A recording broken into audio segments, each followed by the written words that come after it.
Binili ni tatay ang pinakamalaking isda, mga kabady. Yan o. Laki. Gagayatin natin yung ulo, mga kabady. 220 ang kilo niyan, yung ulo. Binili ko kay tatay, 150 na lang ang kilo. Para makatipid naman si tatay. Yan si tatay kasama ko. Yan, mga kabady. Gagayat muna tayo. Wala tayong patungan dito, kabady, ng camera. Gagayatin ko muna, mga kabady. Dahil walang kahoy, bato na lang, mapipilitan tayo patong gamitin, mga kabady.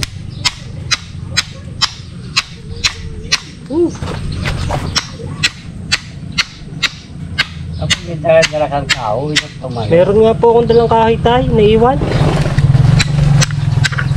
Hindi ko naman naalam ang isda ko ganito. Nasama na yung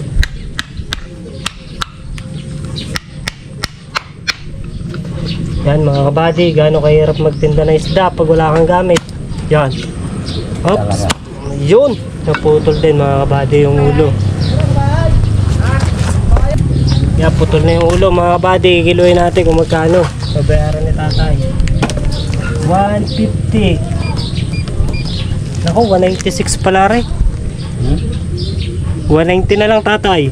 Kalahati lang ganang bibili ko eh. Ano tayo, hatiin na lang natin.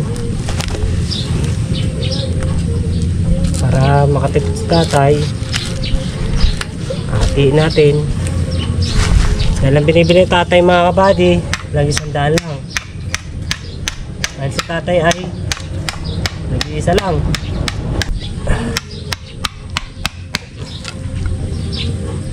Ang sarap nito, tatay.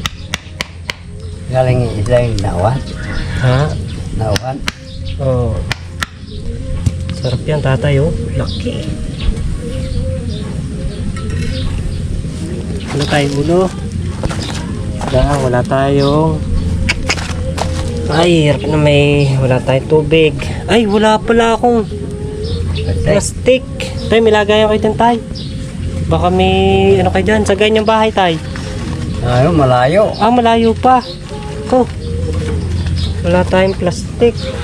Yun lang ang trabaho natin, kabady, ay wala ko kayo lalagyan dyan, tay. Hindi pa nga pala tayo nakakabili ng plastic, mga kabady. Naka ano na, oh. Kaya kay tatay wala tayong plastic. Baka may dumaan dyang mag-isda. Wala ko kayo meron dyan, tatay, na ano.